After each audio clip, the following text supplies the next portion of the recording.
This PowerPoint presentation is part of the Level 1 certificate in Introduction to Health, Social Care, Children and Young People Settings, and also the Level 2 Dementia Awareness run by Plato Training. It covers Unit 23 and Unit 1, which is the Level 2 Dementia Awareness. The aims and objectives of this session are, by the end of the session, you will be able to describe the different symptoms for different causes and types of dementia, and you will understand the factors relating to an individual's experience of dementia. And as always, make sure you look out for the green boxes on the right hand side of each of the slides to show which question the slide relates to. Also ensuring you're sharing your own ideas when you're answering the questions. I'm just going to run you through the level 2 criteria. As with some of the previous presentations and lessons you've been looking at, that many of the questions within these chapters are level 2. So please, when you're writing your answers, ensure that you write enough content, giving plenty of detail to meet the level 2 criteria. And you'll find the questions with the D in the brackets are level 2. So you'll see on this slide there are some important words that will help you to complete this unit, and this relates to all of the questions. So we're going to recap on some of the words that you've already looked at, but dementia is a disability caused by diseases or conditions that affect the brain, and that causes problems with the way the brain functions. Symptoms, a physical or mental indicator of a disease or injury. Cerebral hemispheres, the key areas in the brain that are affected by the conditions and diseases that result in dementia. They make up most of the brain. Depression, severe dejection accompanied by feelings of hopelessness and being inadequate.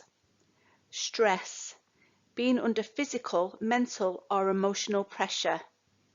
Delirium, mental confusion and changing levels of consciousness. Risk factors, the elements in someone's history or lifestyle that increases or decrease the chances of developing a particular condition. So we're now going to look at some background information and a recap on understanding dementia. So there are 100 different conditions that can cause the symptoms of dementia, and the most common causes of dementia we are going to look at here are Alzheimer's disease, vascular dementia, Lewy body dementia, and frontotemporal dementia.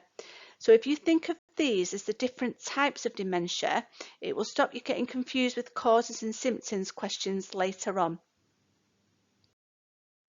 Dementia is a complex syndrome affecting brain functioning relating to irreversible loss of cognitive, which is the mental capacity, and memory, such as there is a decline in a person's behaviour and ability to function socially, physically and emotionally over time. So the next few slides relate to question number 1, and we're going to look at these different types of dementia. And we're going to start with Alzheimer's disease. Now, Alzheimer's disease is the most common type of dementia in the UK. The exact cause of Alzheimer's disease is not fully understood, although a number of things are thought to increase your risk of developing the condition, and these include increasing age, a family history of the condition, untreated depression, although depression can also be one of the symptoms of Alzheimer's disease, lifestyle factors and conditions associated with cardiovascular disease. Alzheimer's disease is the most common type of dementia, with approximately 60 to 80% of dementia cases being Alzheimer's. In Alzheimer's, there are abnormal deposits of proteins in the brain, so messages aren't able to get through clearly. There is also evidence of nerve cell damage and cell death. So we're now going to look at some of the early stages of Alzheimer's disease. Now, someone with Alzheimer's disease may forget about recent conversations or events. They may misplace items. They may forget the names of places and objects, have trouble thinking of the right word. They may ask questions repetitively, show poor judgment, or find it harder to make decisions. They may become less flexible and more hesitant to try new things, and they are often signs of mood changes such as increasing anxiety or agitation or periods of confusion. Some of the middle stages of Alzheimer's disease are that people may find it difficult to remember the names of people they know and may struggle to recognise their family and friends. They may increase in confusion and disorientation. So, for example, getting lost or wandering and not knowing what time of the day it is. They may have obsessive, repetitive, or impulsive behaviour. Delusions, so believing things are untrue or feeling paranoid and suspicious about carers or family members. And they may have problems with speech and language. Some more middle stages may include disturbed sleep, changes in mood, so such as frequent mood swings, depression, feeling increasingly anxious, frustrated, or agitated. They may have difficulty performing spatial tasks such as judging distances, seeing or hearing things that other people do not, so having hallucinations. And by this stage, someone with Alzheimer's disease usually needs support to help them with everyday living. So this could be they may need help eating, washing, getting dressed and using the toilet. So, that's by them having the middle stages of Alzheimer's disease. Now, in the later stages of Alzheimer's disease, the symptoms become increasingly severe and can be distressing for the person with the condition, but also, the carers, the friends and the family of that person. They may have hallucinations and delusions. They may come and go over the course of the illness, but can get worse as the condition progresses. Sometimes people with Alzheimer's disease can be violent, demanding, and suspicious of those around them. There are a number of other symptoms that may also develop in the later stages of Alzheimer's disease. So this could be difficulty eating and swallowing, difficulty changing position or moving around without assistance. There could be weight loss, and sometimes that can be severe. They could have unintentional passes of urine or the stools, gradual loss of speech, and significant problems with short and long-term memory. And in the severe stages of Alzheimer's disease, people may need full-time care and assistance with eating, moving, and personal care. Now, Alzheimer's disease can only be confirmed by a proper diagnosis and medical tests. However, these following symptoms may indicate some of the more common symptoms of Alzheimer's disease. So short-term memory loss, which is not remembering events that have happened, misplacing or losing items. So for example, putting a cardigan in a fridge, disorientation. So in terms of time and the place, so for example, going shopping at 3 a.m. Communication challenges, unable to hold a conversation, making judgments, especially around risk and danger, like going out without suitable clothing if it's snowing and icy outside. So we're now going to look at vascular dementia, and this slide you'll see it still relates to question number 1. So vascular dementia is caused by blood vessel problems. The blood vessel problems lead to reduced blood flow, and this can result in damage of the cells as they do not receive oxygenated blood. The cells in the brain can die because of the lack of oxygen. So the early stages of vascular dementia are slowness of thought, difficulty with planning, trouble with understanding, problems with concentration, mood or behavioural changes, problems with memory and language, but these aren't as common as they are in people with Alzheimer's disease. At this point, these problems may be barely noticeable or they could be mistaken for something else. So for example, they could be mistaken for depression, but they also indicate some brain damage has occurred and that treatment is needed. So in the later stages of vascular dementia, the symptoms often continue to get worse over time, and this may happen slowly or in sudden steps every few months or even years. So the symptoms depend on the part of the brain that's affected, but can include significant slowness of thought, feeling disorientated and confused, memory loss and difficulty concentrating, difficulty finding the right words, severe personality changes such as becoming aggressive, depression, mood swings and lack of interest or enthusiasm. They may find it difficult to walk and keep balance with frequent falls, loss of bladder control, so they may become incontinent, and increasing difficulty with daily activities. Now, although its causes are different to Alzheimer's disease and the brain is affected differently, some of the symptoms are similar, like losing items, memory loss, and disorientation.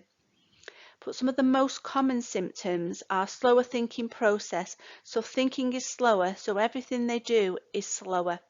Mood swings, more frequent displays of high emotions, can also go from suddenly very angry to very happy. Mobility, so there may be changes with how they walk, and this can be very early symptoms of vascular dementia. So we're now going to look at dementia with Lewy bodies, and this relates still to question number 1. So Lewy bodies are clumps of protein that develop in the cortex, resulting in dementia. The clumps of protein can also be found in the cortex of people with Alzheimer's disease and vascular dementia. People with dementia with Lewy bodies may have problems with understanding, thinking, memory and judgment. This is similar to Alzheimer's disease, although memory may be less affected in people with dementia with Lewy bodies.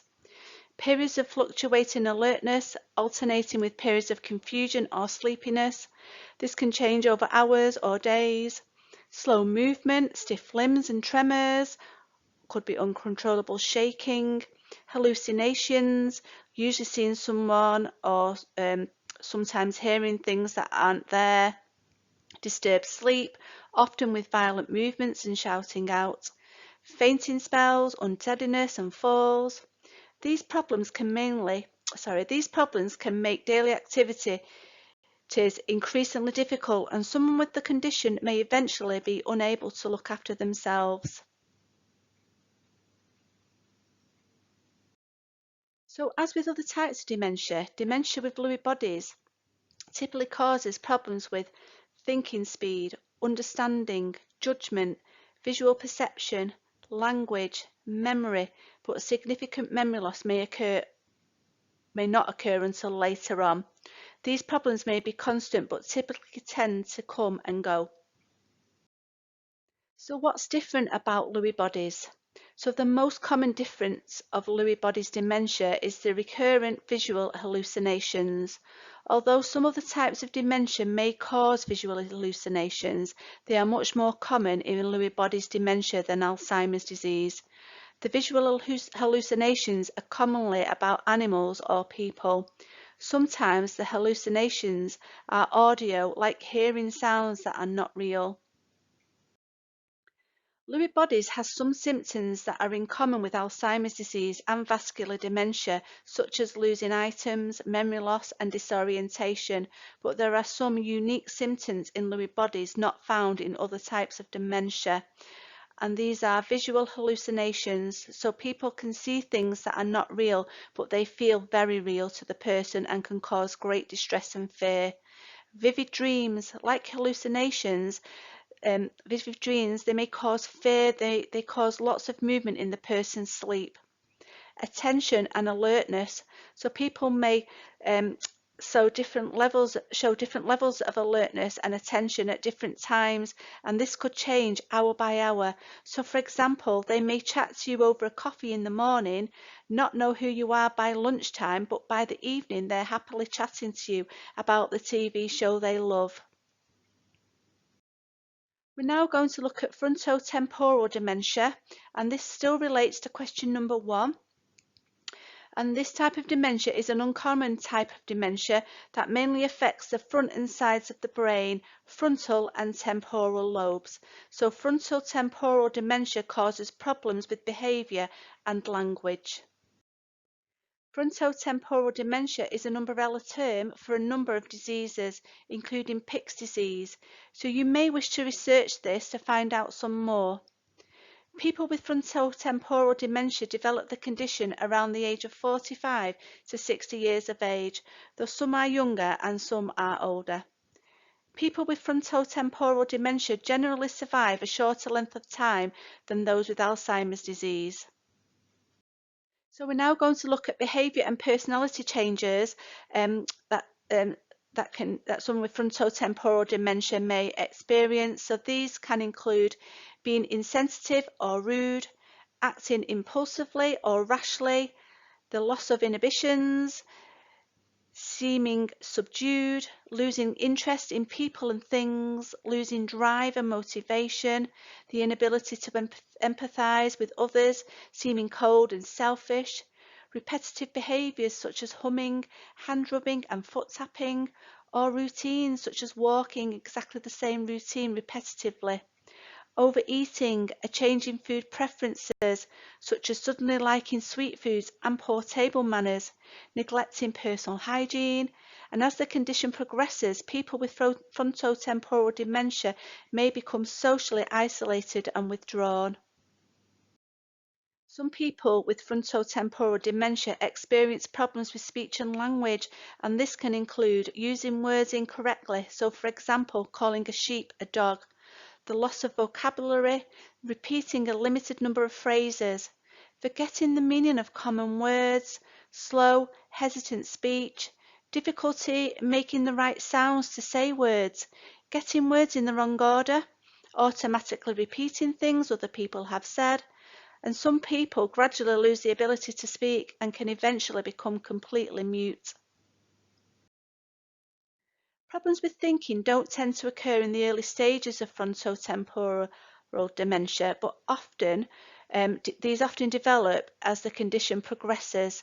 So these can include difficulty working things out and needing to be told what to do, poor planning, judgment and organisation, becoming easily distracted, thinking in a rigid and inflexible way, losing the ability to understand abstract ideas, difficulty recognizing familiar people or objects, and memory difficulties, although this isn't common early on.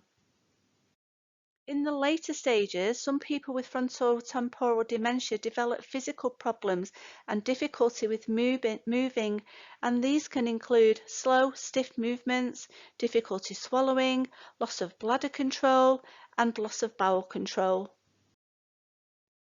Frontotemporal dementia largely affects younger people between the ages of 30 and 60, but it's sometimes found in older people. And again, there are similarities to the other causes of types of dementia, but in the early stages, there is no memory loss. So personality changes. People can appear very rude or very impatient. They can behave inappropriately in public, such as shouting or removing clothing. They may appear selfish. Eating habits can change, so it's quite common for people with frontotemporal dementia to crave sweets and to overeat, regardless of what diet they had in the past. Frontotemporal dementia is difficult for families and friends because of the personality changes, as it can be difficult to understand what is happening. So this brings you to question number 1, and it's asking you to describe the likely signs and symptoms of the most common causes, which is the types of dementia. You will see, we said at the beginning, if there's a D in the brackets, then it is the level 2. So at level 2, you need to describe, you need to ensure you're using full sentences and developing paragraphs. Write about 3 sentences for each type of dementia. So you need to show your understanding of the signs and symptoms of the most common types of dementia and use the 4 types of dementia that we've discussed over the last few slides, which, as I said, all relate to question number 1. So we're now going to look at some slides relating to question number 2, and we're first going to look at risk factors for dementia.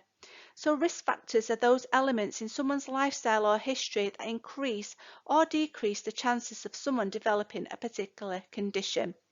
So research is ongoing, but the current view is that the risk of developing dementia is a combination of genetic and environmental factors. So the main factors are age, gender, lifestyle, family history and genetics. So we'll look a little bit more about age, again relating to question number 2. So 1 in 6 people over the age of 80 has dementia, and 1 in 100 people aged between 65 and 70 has dementia. Age is the most common factor, but when we get old, it does not mean we will definitely get dementia, just that the risk of getting it is increased. There are younger people with dementia, and there are many older people who do not have it. Research shows people from Black and ethnic minority groups have a higher chance of early onset dementia. People are more at risk of Lewy body dementia when they are over the age of 60. Age is a common risk factor for vascular dementia, and age is the most common risk factor for Alzheimer's disease. You need to remember that men aged 60 to 69 years have a 1.5% chance of developing it, whereas men over the age of 90 years have a 25% chance of developing it.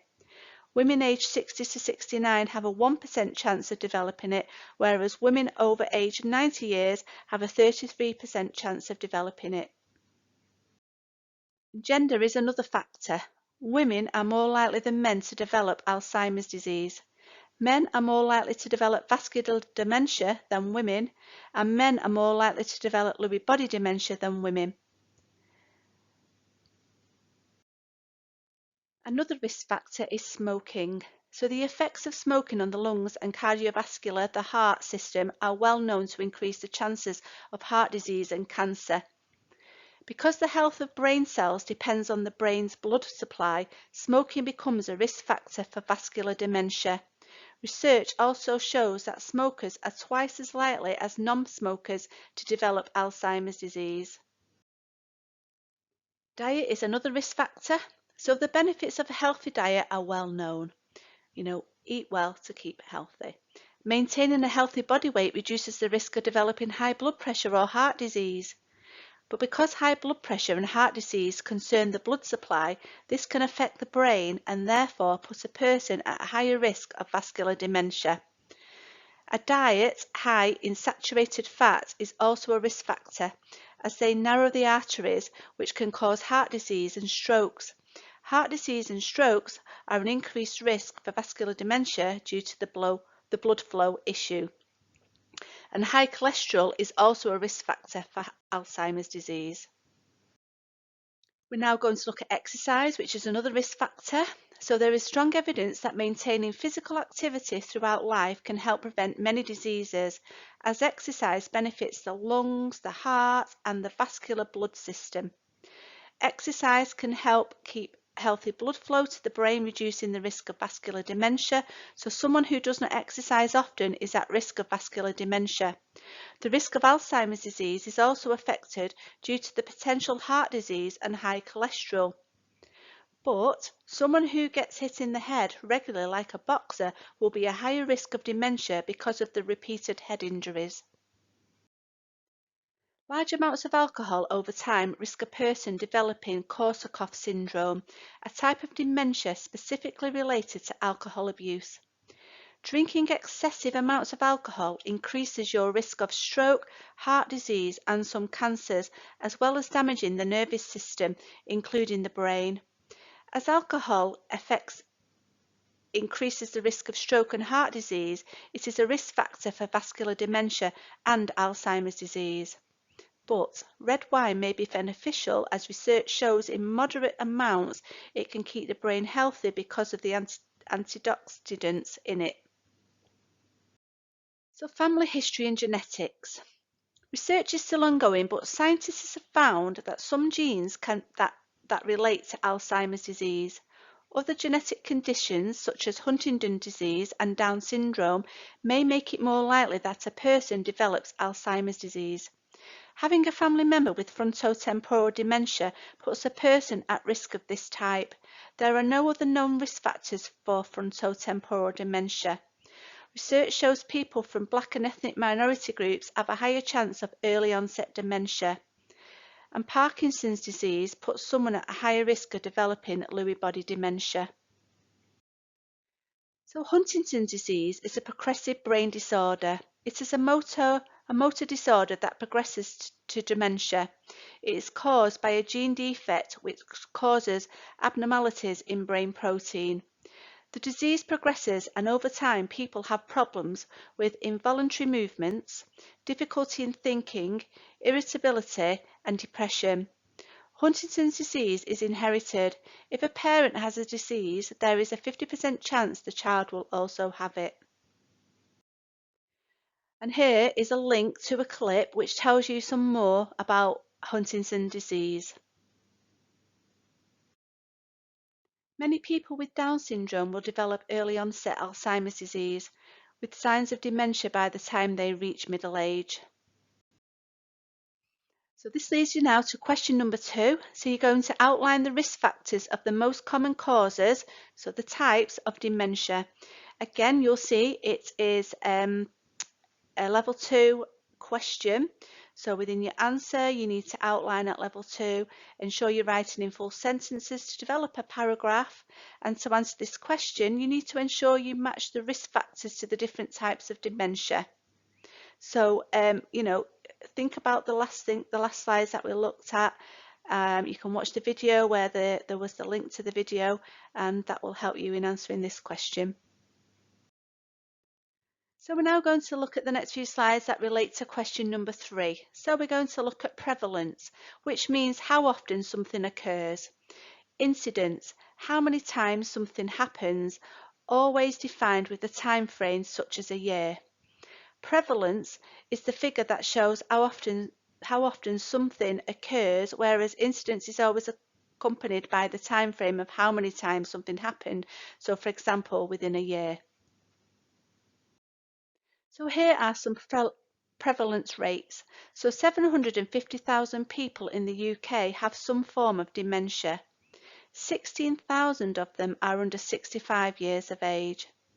62% have Alzheimer's disease, 17% have vascular dementia, 10% have mixed dementia, so a mixture of Alzheimer's and vascular dementia. 4% have Lewy body dementia, 2% have frontotemporal dementia, 2% have Parkinson's dementia, and 3% have rarer forms of dementia.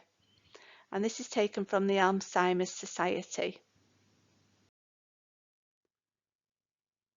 So age 40 to 64 years of age, one person in every 1,400 of the population has dementia.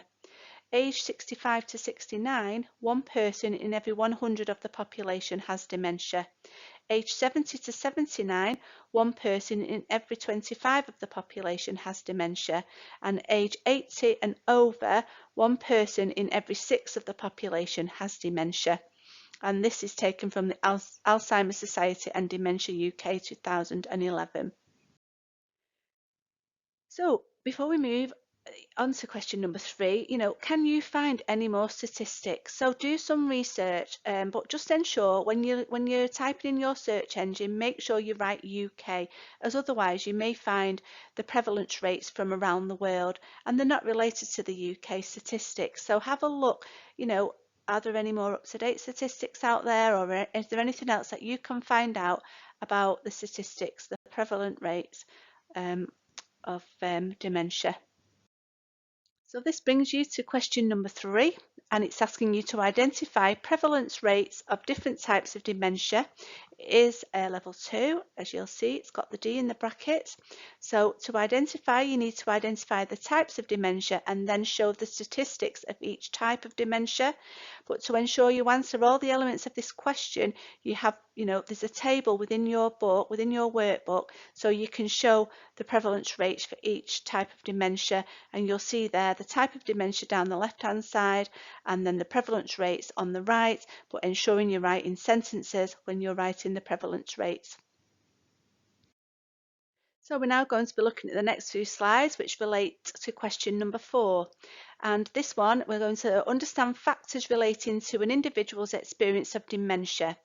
So having a diagnosis of dementia does not mean someone should have to change their whole life and start living in a different way.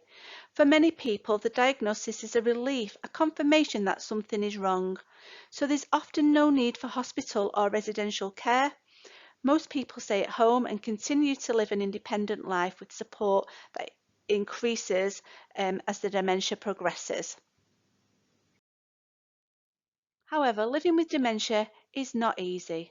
Different types of dementia brings their own challenges. So if you've looked at, as you've looked at before, the signs and symptoms, the different types of dementia may cause mobility issues, whilst others bring frightening hallucinations. So everyone with dementia will have gradual loss of memory and gradual loss of making sense of the world. So it can be possible, though, to live a fulfilled life and maintain some independence for a considerable amount of time after the diagnosis. So many different factors influence how different people experience dementia. So, for example, such as support from family and friends, local community support, professional support, assistive technology, age, and the type of dementia. And we're going to look at those areas, and we're going to start with support from family and friends. So day-to-day living and maintaining normal choices in life is important for somebody with dementia. Friends and family can be a great support and can become informal carers, so they can actually support and care the individual within their own home, and helping them to have as much of a normal life as they possibly can. They can pop in and make sure the person is okay, and most people prefer having family and friends to help rather than having to employ professional carers who they're unfamiliar with. So local community support. So local communities could be the neighbours and the wider community groups, such as local organisations. So for example, churches, coffee mornings, exercise classes, painting, gardening, flower arranging, music clubs. Supportive neighbours can look out for the person with dementia and provide a sense of security for the person with dementia and their families. Their families might be already working themselves and not being able to be there all the time. If they've got supportive neighbours, like it says, you can look out for them. In the wider community, the local organisations can help to support independence by still welcoming them to join in and allow them to enjoy something. Now, professional support. So professionals can become involved, and the amount of support required will depend on the type of dementia and how much support the person is already receiving from family and friends. So a GP will likely to be a useful person, along with a social worker who will arrange a support plan. So this could be a home care plan where somebody, the person still stays in the home and they have professional support coming in to support them in their own home. The person may also see specialists such as physiotherapists, speech and language therapists, or special dementia carers, Admiral nurses. Assistive technology. So the continual advances in technology are great and can offer an extra level of care and support. So such as monitors to know when people have moved from one room to another. These can be particularly useful at night. There are systems to alert someone if they have left their front door open or if someone doesn't get out of the bed. We're now going to look at age. So the vast majority of people with dementia are over the age of 65. 750,000 people in the UK have dementia and 16,000 of them are younger people, so they're below the age of 65. So when people get dementia under the age of 65, it's called early onset dementia. So life for somebody with early onset dementia is very different because they may still need to work to earn money to run the house, or they may have children dependent on them. The key for a person with early onset dementia is to stay as independent as possible and for as long as they possibly can. They may still have a car and need to drive to get to work or to their children's school. This will obviously need careful monitoring. The diagnosis is often longer in a person with early onset dementia, as it is not a condition commonly associated with their age group, and they can often be misdiagnosed. Support for dementia in younger people is also difficult, as it generally caters for older people's interests, and young people may have little or no interest in the activities that are provided. So this brings you to question number 4, and this is the first part of question number 4. You're just going to, it's been split into 3 elements of the question in your workbook. So you're just going to focus on the age part at this moment, and you're going to describe how individuals may experience living with dementia depending on their age, and the type of dementia that they have and their level of ability and disability. So as it's a level 2 question, you need to give a level 2 answer, and you need to describe, so you need to ensure using full sentences and developing the paragraphs. Okay, but just focus on the age part at the moment for this question, for your answer. So the type of dementia that a person has will mean they have different symptoms to one another. Though some are similar, there are key differences that we looked at earlier.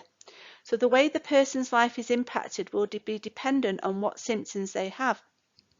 So for example, sometimes people find it difficult to have a conversation and find it frustrating to live with other people because of this.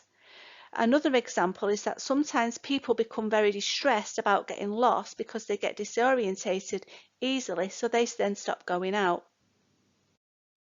So the nature of the symptoms, the level of support they receive and their individual circumstances means that everyone's experience of dementia is unique to them. So think back to the key differences of the symptoms of the different causes, the different types of dementia. These will be available on the next few slides to remind you. So if you remember, the most common symptoms of Alzheimer's disease are short-term memory loss, misplacing or losing items, disorientation, communication challenges, and making judgments. Most common symptoms of vascular dementia: slower thinking process, mood swings, and mobility. The most common symptoms of Lewy bodies: visual hallucinations, vivid dreams, attention and alertness. And the most common symptoms of frontotemporal dementia, so personality changes and eating habits. So using the last 4 slides that we've just looked at, for each type of dementia, think about the key symptoms and note how the person may feel living with those symptoms. So for example, Alzheimer's, how might you feel if you lost your wedding ring after 40 years of marriage? Vascular dementia, how might you feel if you kept falling over and getting really angry but don't know why? Lewy bodies, how might you feel if you had nightmares every night? And frontotemporal dementia, how might you feel if everyone accused you of being rude and people stopped coming round to see you because of it? So think of those examples, but look at the slides before as well, and think about that in how people might feel living with those symptoms. So the second part of question 4, so you're going to describe how individuals may experience living with dementia depending on their age, the type of dementia they have, and their level of ability and disability. So you're going to answer now just looking at the type of dementia section, okay? So the type of dementia they have. And again, making sure within your description you write in full sentences and develop paragraphs. Dementia generally affects people with learning disabilities in similar ways to people without learning disabilities. However, there are more important differences. So people living with a learning disability are at a greater risk of developing dementia at a younger age, particularly those with Down syndrome. It often show different symptoms in the early stages of dementia, are more likely to have other physical health conditions which are not always well managed. And people living with a learning disability are less likely to receive correct or early diagnosis of dementia and may not be able to understand the diagnosis because of their learning disability. People with a learning disability may experience a more rapid progression of dementia, although this can be complicated by difficulty or delay in diagnosis. They may have already learned different ways to communicate, so for example, more non-verbal communication if their disability affects their speech. They may already be receiving social care in the family home or be in a supported living environment where they are given help to allow them to live independently. They will need specific support to understand the changes they're experiencing and to assess appropriate services after diagnosis and as dementia progresses. These may be specialist services for those with a learning disability or general service for older people. So you're now going to look at the third part of question 4 and answer the level of disability and ability section. So describing how individuals may experience living with dementia depending on the age, type of dementia and their level of ability and disability. So again, level 2, making sure you do your sentences. So this is the third part to focus on the level of ability or disability. So we're now going to look at slides relating to question 5, and it's about attitudes and behaviours of others. So there are plenty of stereotypes about dementia. There is still a belief that it's a death sentence and that people with dementia cannot live a full and meaningful life. As one man put it, they expect that we sit in chairs dribbling and are very surprised when we are not.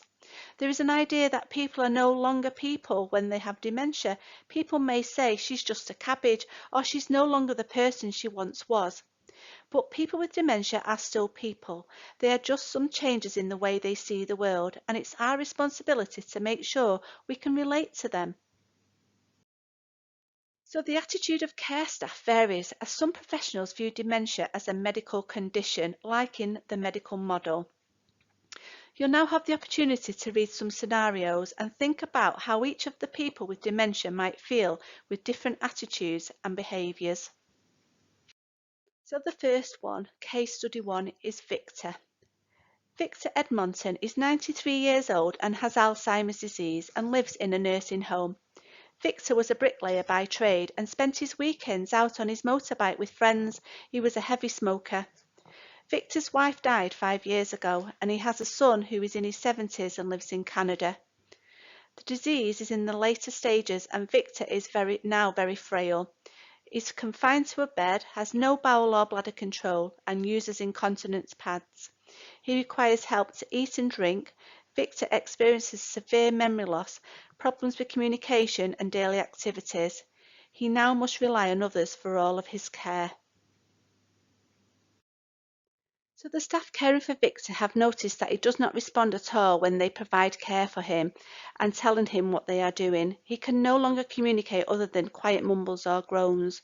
So I want you now to look at the two different attitudes, attitude 1 and attitude 2. And, how would Victor feel on either of these attitudes? Think about which one really, is the right attitude to have. So how would Victor feel if staff stopped talking to him when providing him care? They're fed up with him taking them for granted and ignoring them, so they said they may as well stop speaking to him and just chat amongst themselves instead. So that's attitude 1. Attitude 2. Staff have noticed he does not respond when they provide him with care, but they continue to speak to him and tell him what they are doing so that he is aware and he knows what is happening. They feel this will help to comfort him. So between attitude 1 and attitude 2, take a few moments to think about which you think is the right attitude to have.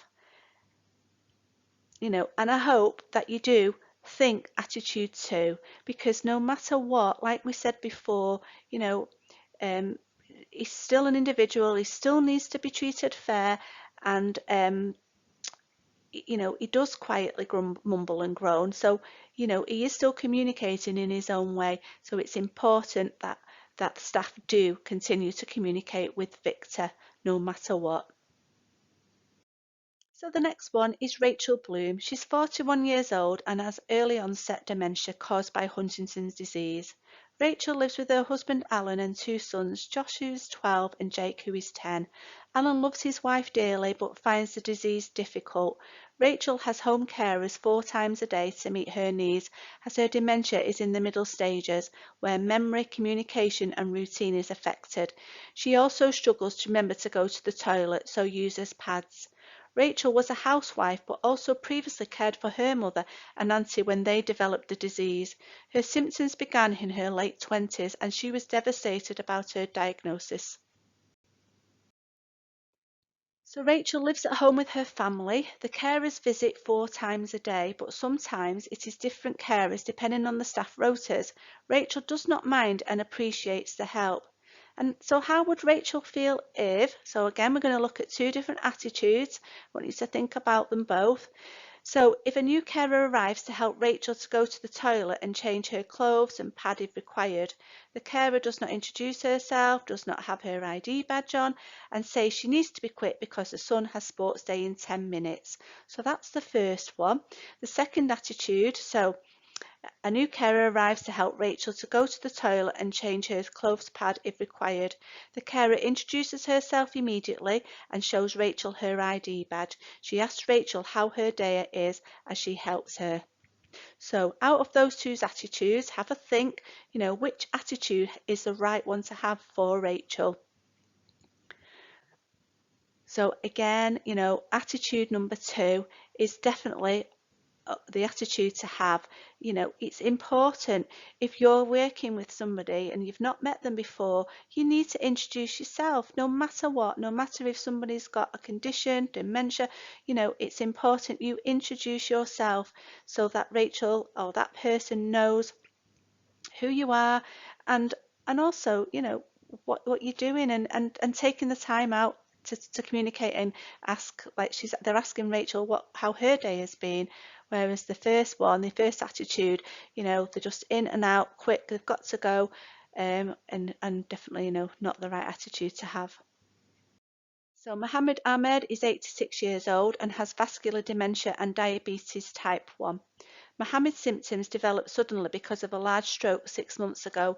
He used to be a shopkeeper and was a very kind person. However, now he is agitated easily due to the dementia. This upsets his wife.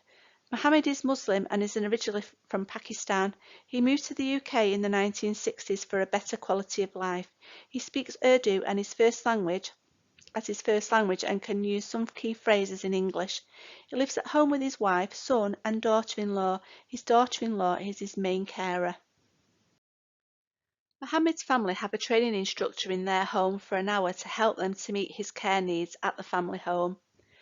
So again, we've got 2 attitudes here. So how would Mohammed feel if, in front of Mohammed, the instructor asked, wouldn't it be easy to put him in a care home, or is it because he's a Muslim that you do it all yourself? Attitude number 2. How would Mohammed feel if the instructor introduces herself to Mohammed and explains why she is there? She smiled and asked if he had any questions before starting the session. So again, have a think about those 2 attitudes. And again, which is the right attitude to have? Definitely attitude number 2. Instructor introducing herself, explaining why she's there, smiling, asking questions, have they got any questions before starting the session? The first attitude, it's very rude, it's just not appropriate. Like we said before, people living with dementia can be cared at home if they've got the support there. So, it's not easy to put him in a care home, and certainly not because he's a Muslim. That's a racist comment, and it's something that it shouldn't be said by anybody. So Tilla Cohen is 70 years old and has lived in a residential care home for 2 months. She has Parkinson's disease and dementia with Lewy bodies. This has caused her problems with memory loss and makes her display challenging behaviours. She also has mobility problems such as balance and stiffness, and has had to move into care as she has had a fall at home, resulting in a hospital admission. Tilla is Jewish, and Tilla is originally from Israel, so her first language is Hebrew, but she speaks fluent English. She moved to the UK to work as a teacher. She has a husband who lives at their marital home, 2 grown-up daughters and 3 grandchildren. Tilla's husband comes to visit her in the care home where she has been living for 2 months. He asks her key worker how she has been lately, and she was very confused when she first moved here. How would Tilla feel if, attitude 1, in front of Tilla the key worker responded, she still doesn't have a clue where she is, and I'm not sure she ever will, to be honest. She keeps asking for her mum and cries loads when shouts at us, so we just leave her to it until she has calmed down. Or how would Tilla feel if, attitude 2, in front of Tilla, the key worker responded, Tilla, shall we tell your husband what we have been doing? Remember the other day when I got a piece of paper and a pencil and you seemed to enjoy making lines on the paper? She turned to her husband. It made her smile. Again, think about the two attitudes. Quite clearly, attitude number 2 is the best approach, the right attitude to have. Attitude 1, not at all. By saying that in front of her, by saying it at all, he shouldn't say it at all, but by saying that in front of her, it's making her upset. Attitude 2, involving Tilla in the conversation, and getting as much from that person as you possibly can. So this brings us to question number 5. Outline the impact that attitudes and behaviours of others may have on an individual with dementia. A level 2 question, so outline the question.